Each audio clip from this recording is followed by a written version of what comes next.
అందరికీ నమస్కారం. విద్య నేర్పిన గురుదేవుల పాద పద్మములకు శిరస్సు వంచి నమస్కరిస్తూ, జ్ఞానుల్లో చాలా సంశయాలు వస్తున్నాయి. చాలా సంశయాలు, సందేహాలుతో పాటు తేలికైన జారత్వం కలిగిన మాటలు కూడా వినిపిస్తూ ఉన్నాయి. జ్ఞానం కలుగు కొలది భక్తిగా భయంగా ఉండాల్సిన అవసరం ఉంటే భక్తి భయాలు వదిలిపెట్టి ద్వేషపూరితమైన ఉద్దేశపూరితమైన మాటలు వినిపిస్తున్నాయి. కొడతాను, చంపుతాను అనే ఉగ్రవాద తీవ్రవాద లక్షణాలు కూడా కొందరిలో కనిపిస్తూ ఉన్నాయి. ఎదుటివాడి శరీరంలో ఉన్న జీవాత్మ పరమాత్మ అంశయే. వాడి జోలికి వెళ్తే పరమాత్మ జోలికి వెళ్ళినట్లే అని మనం భగవద్గీత ద్వారా తెలుసుకున్నాం. ఆత్మగా నేనే ఉన్నాను అని మనకి భగవద్గీత ద్వారా తెలుసుకున్నాం. ఈ విధంగా ఒక్కొక్క మెట్టు జ్ఞానంలో మనం తెలుసుకుంటూ వెళ్తూ ఉంటే మనలో ఉన్న అజ్ఞానపు పొరలు నాశనమైపోవాలి. మన యొక్క ప్రవర్తన మార్చుకుంటూ గురువు చెప్పిన ఆత్మయందు ధ్యాస మీదకి రావాలి. కానీ ఇంకా జీవాత్మల మీదే చూపు కలిగి ఉన్నారు. ఇంకా జీవాత్మల మీదనే ధ్యాస కలిగి, శరీరాల మీద ధ్యాస కలిగి, పదవుల మీద ధ్యాస కలిగి,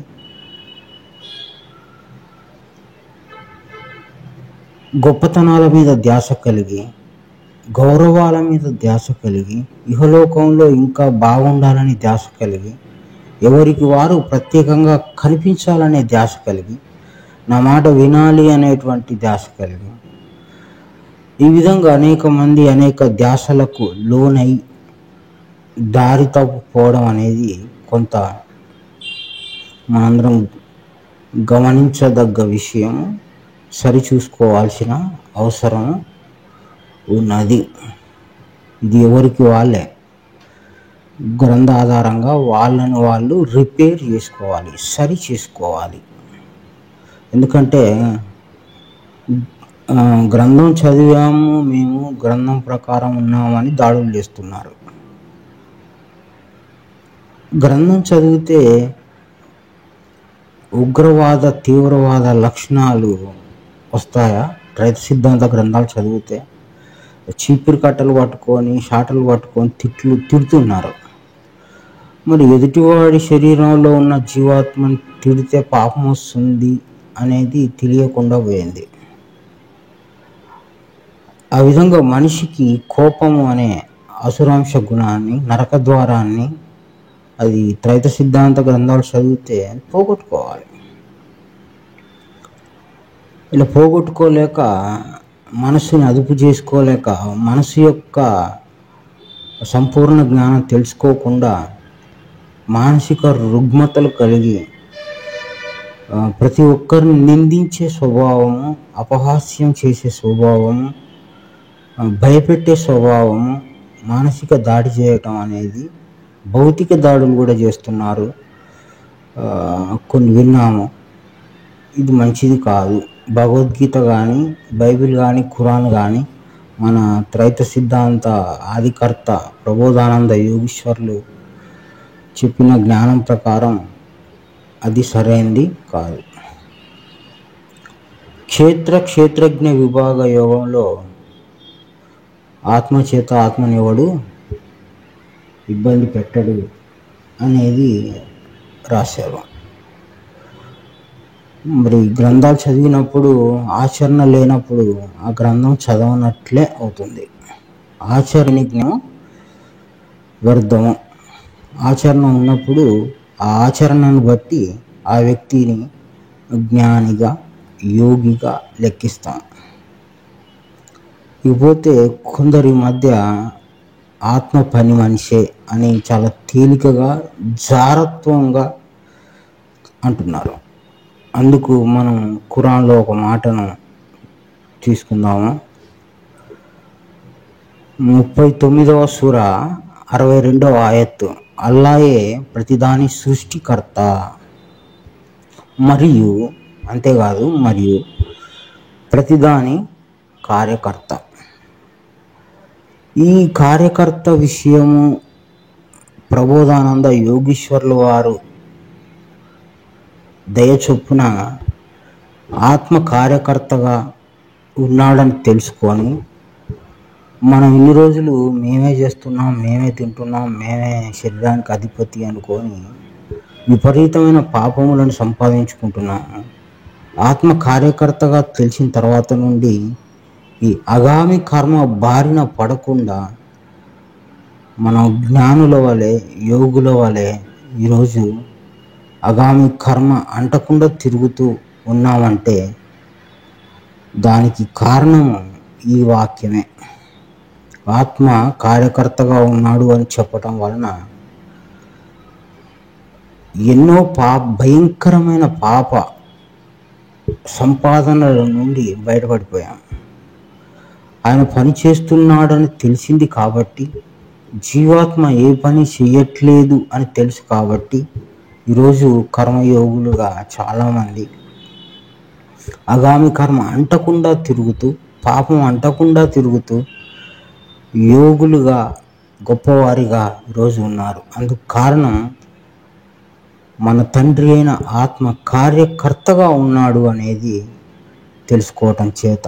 అలాంటి కార్యకర్త జ్ఞానాన్ని తెలుసుకున్నాం కాబట్టి పాపం అంటకుండా తిరుగుతూ మనం చూడని వారమే, గుడ్డి వారమే అని తెలుసుకొని జీవాత్మ నిజస్థితి ఎరిగి ఈరోజు మనం అగామి కర్మ అంటకుండా తిరిగే స్థితికి వచ్చాము అంటే ఆత్మ కార్యకర్తగా ఉన్నాడని తెలుసుకునే జ్ఞానము లభించుట వలనే.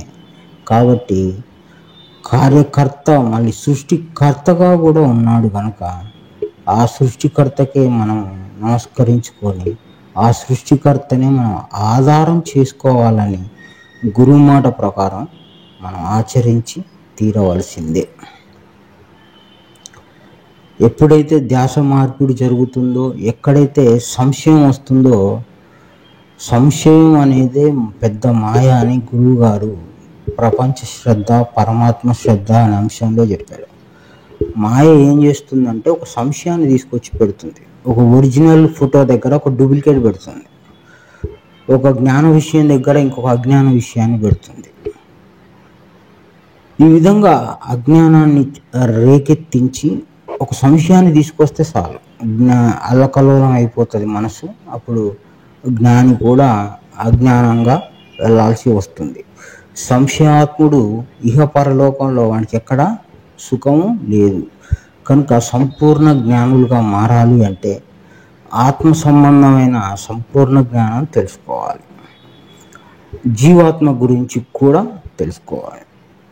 మనకి 1058 ప్రశ్నలు జవాబుల్లో స్వామివారు రాశారు, జీవాత్మ రవ్వంతా ఒక చోటన ఉన్నాడు, ఆత్మ శరీరం అంతా ఆవరించి ఉంది, అదేవిధంగా పరమాత్మ శరీరం అంతటా ఉన్నాడు, శరీరం బయట కూడా ఉన్నాడు. ఆత్మ గురించి తేలికగా మాట్లాడడం సరైనది కాదు. తరువాత ఇద్దరు పరమాత్మలు ఉన్నారు అని కొందరు వ్యక్తులు, జ్ఞానులు వాళ్ళ యొక్క మాటల చేత కొంత ప్రచారం జరుగుతుంది అని విన్నాం. ఆ మాట విన్నాం, ఇద్దరు పరమాత్మలు ఉన్నారనేది మేము కూడా మా చెవి ద్వారా విన్నాము. కానీ అది మానసిక స్థితి బాగోలేక మాట్లాడిన వాళ్ళే కానీ మరొకటి కాదు.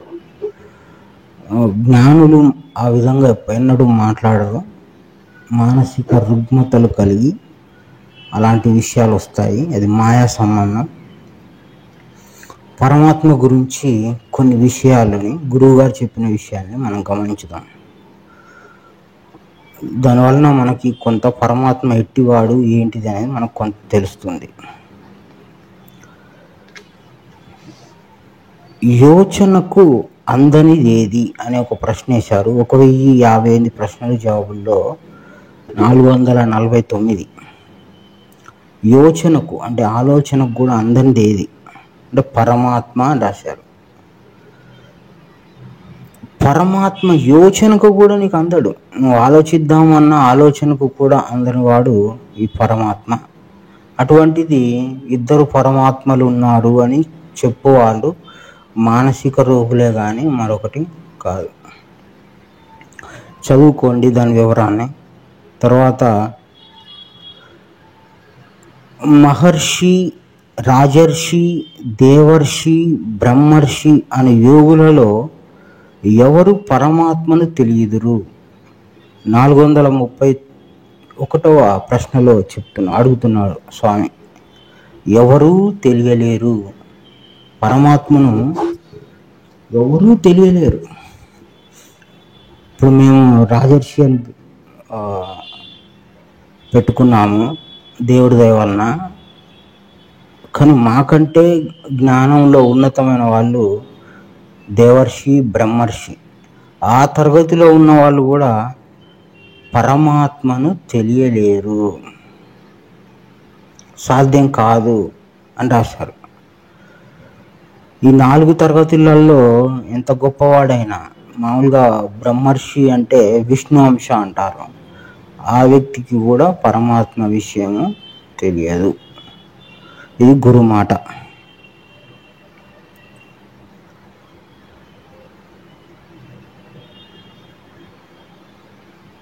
పరబ్రహ్మం యొక్క రూపు ఎట్లా ఉండును అంటే పరమాత్మ యొక్క రూపము ఎట్లా ఉండును? పరబ్రహ్మమునకు ఆకారమే లేదు అని రాశారు. తరువాత 206వ ప్రశ్నలో దేవుడు ఎక్కడున్నాడంటే ఆత్మలో అంటారు. ఆత్మను పరిశుద్ధంగా ఉంచుకోవాలంటే ఏం చేయాలి? దేవుడు ఎక్కడున్నాడంటే ఆత్మలో ఉన్నాడంటారంట. ఆత్మను పరిశుద్ధంగా ఉంచుకోవాలంటే ఏం చేయాలి? దానికి జవాబు, ఆత్మలో దేవుడు లేడు, ఆత్మే దేవుడని తెలియవలెను. జాగ్రత్తగా విందాము గురుమాట. సంశయం అనేది వస్తే గురువు గారి యొక్క జ్ఞానం ఆధారంగా మనం పోగొట్టుకోవాలి. ఎవరైతే ఆత్మ దేవుడు కాదు, ఆత్మని ఆరాధించకూడదు, ఆత్మ కేవలము పని మనిషి అని జారత్వం కలిగి మాట్లాడారో ఈ ప్రశ్న ఒకసారి వాళ్ళు గమనించాల్సిందిగా కోరుకుంటున్నాను. దేవుడు ఎక్కడున్నాడు అంటే ఆత్మలో అంటారు. ఆత్మను పరిశుద్ధంగా ఉంచుకోవాలంటే ఏం చేయాలి? ఆత్మలో దేవుడు లేడు, ఆత్మే దేవుడని తెలియవలేను. ఆత్మను పరిశుద్ధంగా ఉంచుకోవలసిన పని ఏమీ లేదు, అది ఎప్పుడూ పరిశుద్ధంగానే ఉంటుంది. పరిశుద్ధంగా ఉంచుకోవాల్సింది మనస్సు అని తెలియవలెను. ఈ మనస్సు శుభ్రత లేని వాళ్ళు ఈ విధంగా పరమాత్మ ఇద్దరు ఉన్నారని, ఆత్మ ఈ విధంగా ఇట్లా ఉన్నారని మాట్లాడుతూ ఉంటారు. వాళ్ళ మానసిక రోగం తగ్గించుకోవాలంటే ఆత్మజ్ఞానాన్ని అభివృద్ధి చేసుకోవాల్సిన అవసరం ఉంది. అంతేకాకుండా మనస్సు గురించి కూడా సంపూర్ణంగా తెలుసుకోవాలి జ్ఞానులు. లేదంటే మనస్సు చేసే వికృత చేష్టలకు బలైపోతాము. కాబట్టి మనసు గురించి సంపూర్ణంగా తెలుసుకోవాలి.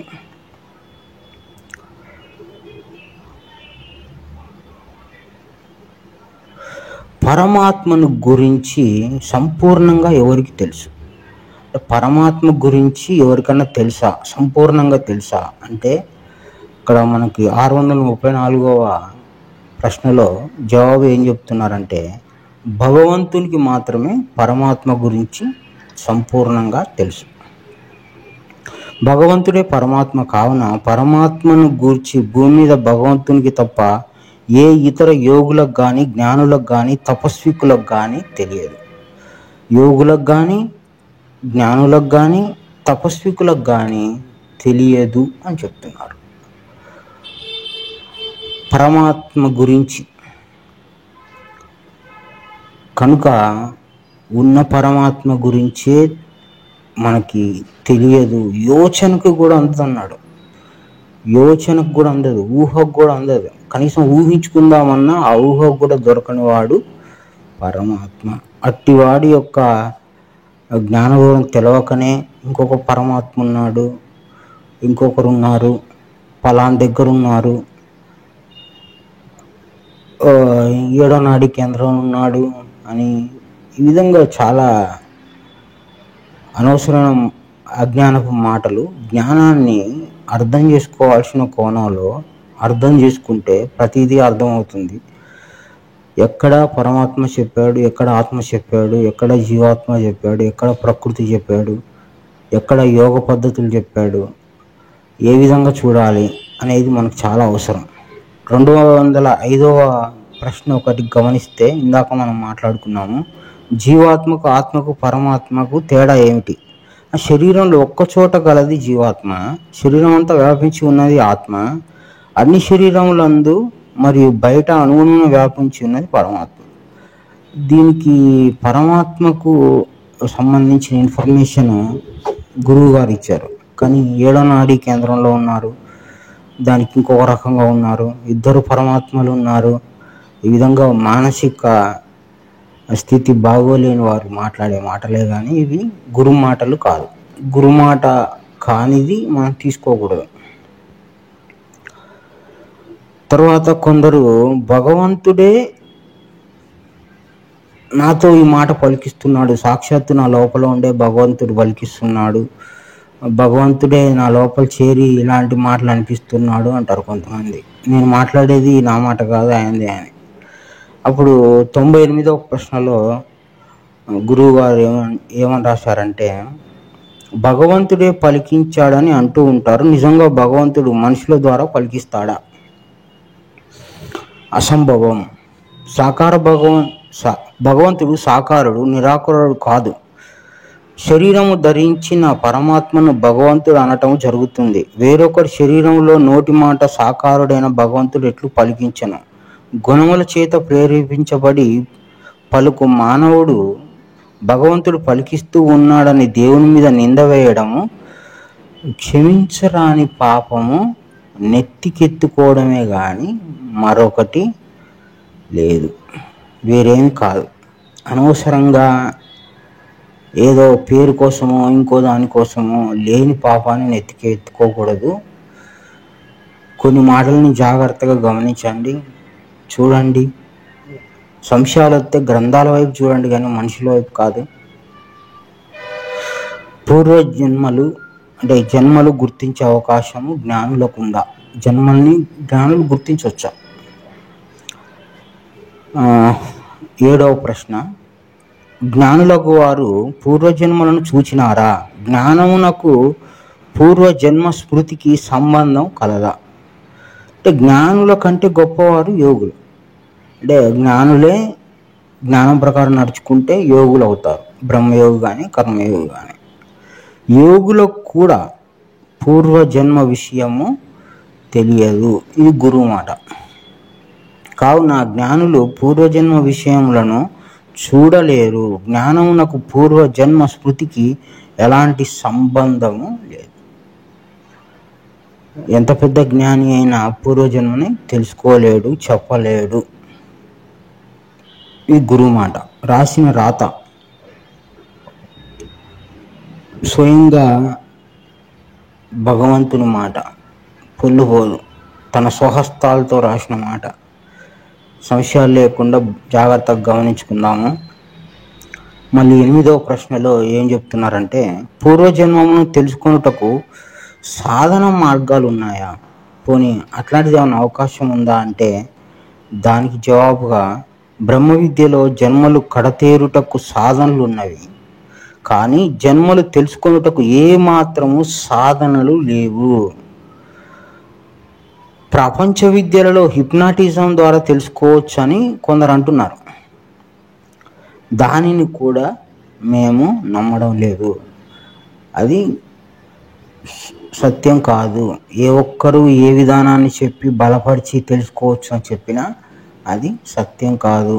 గురువు సృష్టికర్త భూమి మీదకి వచ్చి చెప్పిన మాటలు ఇవి. ఇప్పుడు దేవుని ముద్ర అనేటువంటి గ్రంథంలో ఒక చిత్రపటాన్ని, స్వామివారు చేసిన చిత్రపటాన్ని చూపిస్తూ ఇద్దరు పరమాత్మలు ఉన్నారని కొందరు మాట్లాడుతున్నారు. అంతేకాకుండా మేమే వీరబ్రహ్మేంద్ర స్వామివారము అని కొంత ప్రచారం జరుగుతూ ఉంది. దానికి సంబంధించిన పూర్తి వివరాలు మాకు తెలియదు, కానీ ఒకరిద్దరు చెప్పిన మాటల ప్రకారం మా జన్మలు కూడా ఆయన చెప్పడం జరిగింది అన్నారు. అంటే మా జన్మలు, మేము బలరాముడు, మేము అర్జునుడు, ఇట్లా మాకు కొన్ని క్యారెక్టర్స్ చెప్తున్నాడు అని కొంతమంది అనటం జరిగింది. అలా చెప్పటం కుదరదు అనేది మనం వాక్యం ద్వారా ఖండిస్తున్నాం. అలా చెప్తే అది మానసిక రోగులే అవుతారు, కానీ ఆత్మజ్ఞానులు అవ్వలేరు.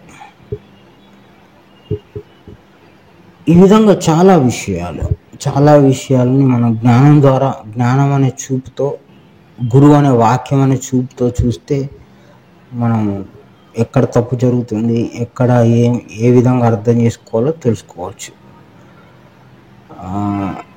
వాక్యం ఆధారంగానే ఏ వ్యక్తినైనా ఖండిస్తాము, ఏ అధర్మాన్నైనా ఖండిస్తాము. వ్యక్తి కోపం ఉండదు. వాక్యం ద్వారా ఈ లోకాన్ని చూడటం, గురువు యొక్క చూపుతో మనం చూడటం, గురువు యొక్క మాటతో మాట్లాడడం, ఇదే మనకి చాలా ముఖ్యం. గురువు మాట కానిది అది అజ్ఞానం అవుతుంది. ఎందుకు అంటే గురువు శరీరంలో జీవాత్మ లేడు కనుక గురువు ఎప్పుడు కూడా గుణాలకు లోనవ్వడు. మనం చెప్పిన మాట ఏదో ఒక సందర్భాలలో గుణానికి లోన్ అవ్వచ్చు. అందుకోసం అని గురువు మాటే నిక్కము.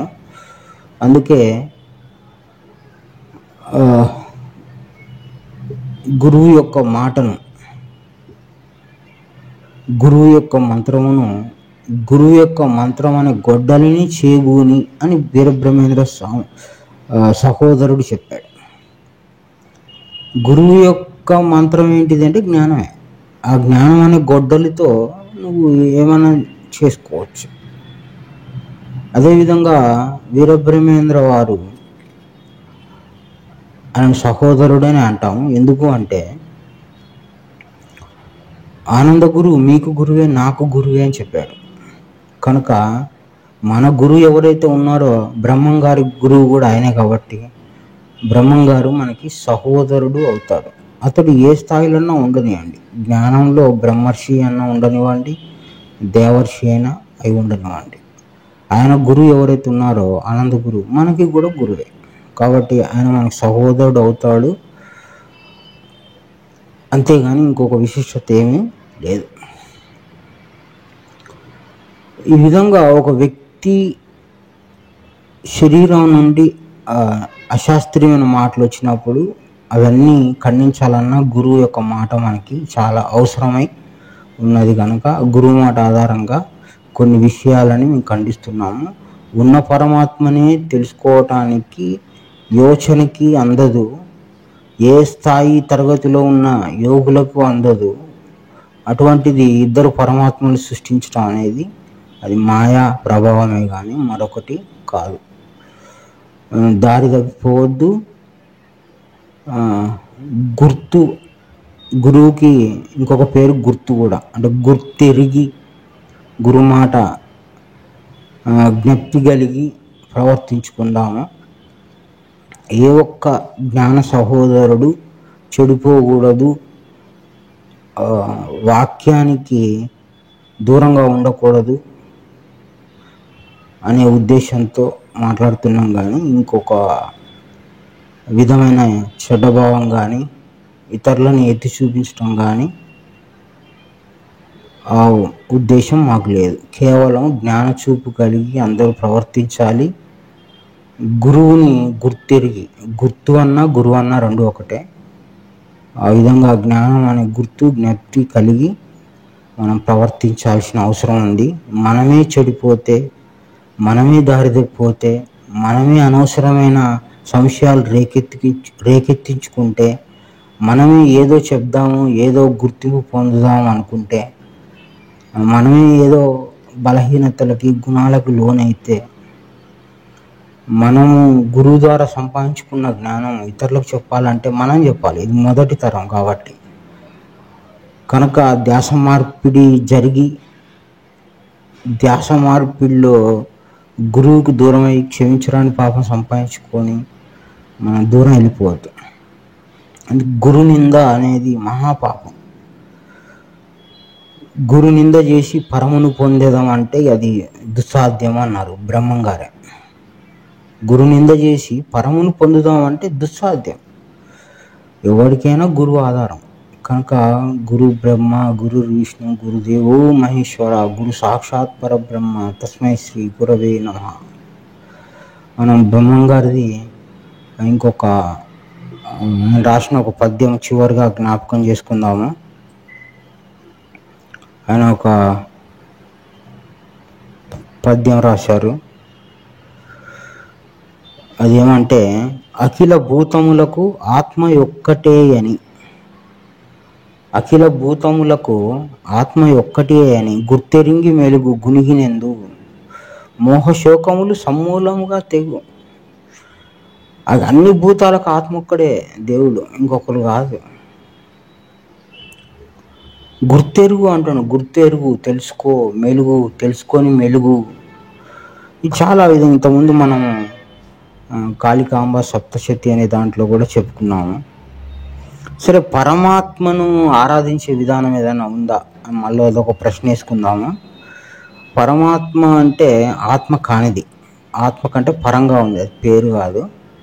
ఆత్మ కంటే పరంగా ఉన్న విధానం ఏదైనా తెలుసుకునే అవకాశం ఉందంటే, గురువు గారు పరిచయం చేసిన ఒక విధానం ఏంటంటే శవయాత్ర ఒకటి. అక్కడ జీవాత్మ లేదు, ఆత్మ లేదు, పరమాత్మ ఉన్నాడు. చాలా జాగ్రత్తగా వెళ్ళి నమస్కరించుకొని ఆ శవయాత్ర చేయండి అని చెప్పారు.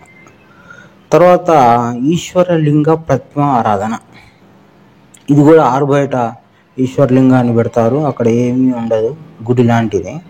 అది కూడా పరమాత్మకే చెందుతుంది అని చెప్పారు. తర్వాత భక్తి యోగంలో 5వ సేవ గురించి చెప్పారు. ఆ 5వ సేవ కూడా పరమాత్మకు చెందింది, జ్ఞాన గ్రంథ ప్రచారము. ఇవి మనకి పరమాత్మకి సంబంధించినవిగా దారులు చూపించాడు మనకి. ఈ దారులలో వెళ్తే మనము పరమాత్మ ఆరాధించినట్లే. ఇకపోతే ఒక విగ్రహానికి మనం అర్పించేది కూడా పరమాత్మకే చెందుతుంది, కానీ దారి తప్పి అన్నారు.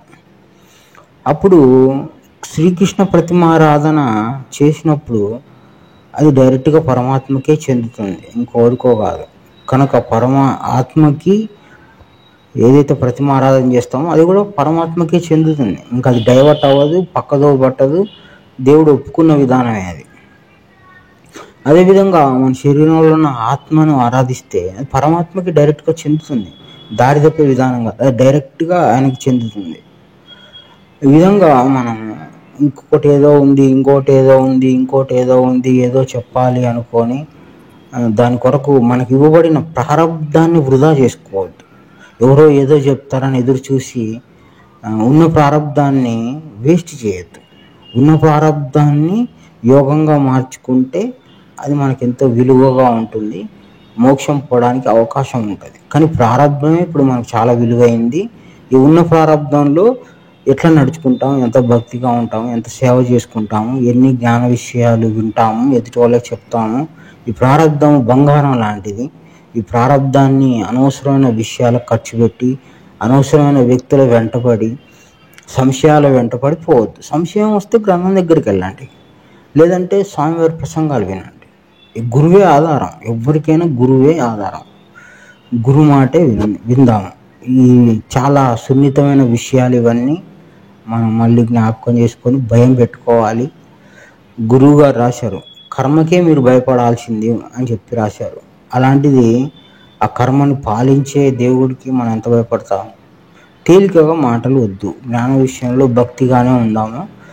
ఒక్కసారి క్షమించడానికి పాపం అంటుకుంటే, గురునింద వలన ఆ పాపం వస్తే ఎన్ని జన్మలు వెనక్కెళ్తాము, ఎంత దుర్బలంగా మనం బతకాల్సి వస్తుందో ఆ భయం కూడా పెట్టుకున్నాము. అందరూ చెప్పేది మనం చాలా జాగ్రత్తగా గమనించుకున్నాం. అర్థం కాని విషయం ఉంటే చర్చ చేసుకోవాలి. మనం ఇక్కడ ఎవరికి కొమ్ములు లేవు, కిరీటాలు లేవు. అందరం గురువు పెట్టిన భిక్ష మీద ఆధారపడ్డ వాళ్ళని. కొంతమంది క్రిటిసైజ్ చేస్తూ మాట్లాడుతూ ఉంటారు. నువ్వు ఎన్ని గ్రంథాలు చదివినావు, నువ్వేంది, నువ్వు గొప్పనా, నువ్వు అదా ఇదా అని. అట్లాంటి మానసిక రోగులు ఉండకూడదు. చర్చ చేసుకోవాలి. ఒక అంశం మీద మాట్లాడుకుంటే బుద్ధి అభివృద్ధి చెందుద్ది. దానివలన జ్ఞాన విషయాలు ఇంకా తెలవడానికి అవకాశం ఉంటుంది. మనందరం సహోదరులము. క్రీస్తు చెప్పినట్లుగా మనందరం సహోదరులం మాత్రమే. మన వరకు కిరీటాలు లేవు. మనందరం జాగ్రత్తగా నిరంతరం జ్ఞానాభివృద్ధి చేసుకుంటూ వెళ్ళాలి. కానీ కిరీటాలు మనకి లేవు, ఉండకూడదు. కొమ్ములు ఉంటే ఎవడో వచ్చి పీకిందాక మన అవసరం లేదు. మన కొమ్ములు మనమే పీక్కోవచ్చు గురువు గారి యొక్క జ్ఞాన గ్రంథ ఆధారంగా. అందరికీ నమస్కారం. గురు సమర్పణ.